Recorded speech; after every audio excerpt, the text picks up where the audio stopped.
Hi friends, இன்றைக்கி பொன்னி சீரியலில் ரூமுக்கு வரார் சக்தி. அப்போ பொன்னி ஒரு மாதிரியாக இருந்தாலும் என்ன அப்படி இருக்கு உட்காந்துருக்க, ஃபோன் பண்ணால் அட்டன் பண்ணலையா அப்படின்னோடனே எனக்கு காய்ச்சல் அடிக்குது அப்படின்னோடனே தொட்டு பார்த்துட்டு வா ஹாஸ்பிட்டலுக்கு போகலாம் அப்படின்னு பதட்டமாக கூப்பிட்றாரு. இல்லை அத்தை வர சொல்லிட்டாங்க, டாக்டர் வர சொல்லிட்டாங்க, ஊசியெல்லாம் போட்டாங்க அப்படின்னு நடந்ததெல்லாம் சொன்னோன்னே என்னது அம்மா உனக்கு டாக்டர் வர சொன்னாங்களா?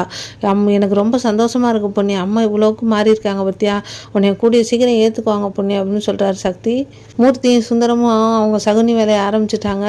என்ன இப்படி எங்கள் தங்கச்சி மாறிட்டா, இதெல்லாம் சரியில்லை, அவளுக்கு காய்ச்சல் அடிச்சா இவளுக்கு என்ன அப்படின்னு சொல்லி மூர்த்தி சொல்கிறாரு.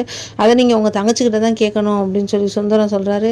இது இப்படியே போனால் சரியாக வராது, ஏதாவது ஒன்று பண்ணியே ஆகணும் சித்தப்பு அப்படின்னு சொல்லி சொல்கிறாரு சுந்தரம். நம்ம ஏதாவது செய்கிறதுக்குள்ள கடைசியில் பொன்னி பொங்கி எழுந்துரும் போல இருக்குது, அதனால் நம்ம என்ன பண்ணுறது, இனிமேட்டுக்கு ஒன்றும் ஆக போகிறதில்ல அப்படின்னு. இல்லை ஏதாவது பண்ணணும் அப்படின்னு சொல்லி சுந்தரம் சொல்லிட்டு இருக்காரு. அதுக்கேற்ற மாதிரி கார்த்திங்கிற ஆஸ்திரேலியாவிலேருந்து வராப்புல ஜெயாவோட சித்தி பையன்னு சொல்லி வந்தோடனே சக்தியை கலாய்க்கிறான். எங்கடா உன் கல்யாணத்துக்கு நான் வரல, எங்கே உன் ஒய்ஃப் அப்படின்னு சொல்லி அறிமுகப்படுத்த சொல்கிறான். அதுக்கு சண்முகம் வந்துக்கிட்டு இந்த அங்கே பேர் பொன்னி தான் அவனோட ஒய்ஃப் அப்படின்னு சொல்லி அறிமுகப்படுத்தினா, நீங்கள் ஹோம்லியாக இருக்கீங்க, அழகாக இருக்கீங்க அப்படின்னு சொன்னோன்னே சக்திக்கு ஒரு மாதிரியாக இருக்குது, ஏன் இப்படி பேசுகிறான்னு சொல்லிட்டு மூர்த்தி உடனே எனக்கு என் ஐட்டத்தை நீ எடுத்துகிட்டு வந்திருக்கியா, எனக்கு பாட்டில் எடுத்துகிட்டு வந்திருக்கியா அப்படின்னோன்னா சண்முகத்து அப்பா திட்டிப்படுறாரு.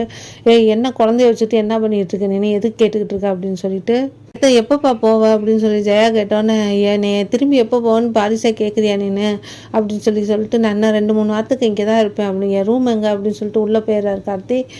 என்னை ஒன்றுமே புரியாமல் நிற்கிறாங்க பொன்னி, என்ன செய்கிறது, இவர் யார் என்னன்னே தெரியாமல் உள்ளே போய் மூர்த்தி இதை உரண்டை எழுக்கிறாரு. எனக்கு ரூமெல்லாம் ரெடி பண்ணி கொடு, இந்த ரூம்லலாம் நான் படுக்க முடியாது, எனக்கு சுத்தமாக இருக்கணும் அப்படி இப்படின்னு சொல்லிட்டு பாட்டில் உனக்கு தரேன்னு சொன்னோன்னே வேகமாக வேலை பார்க்குறாரு மூர்த்தி.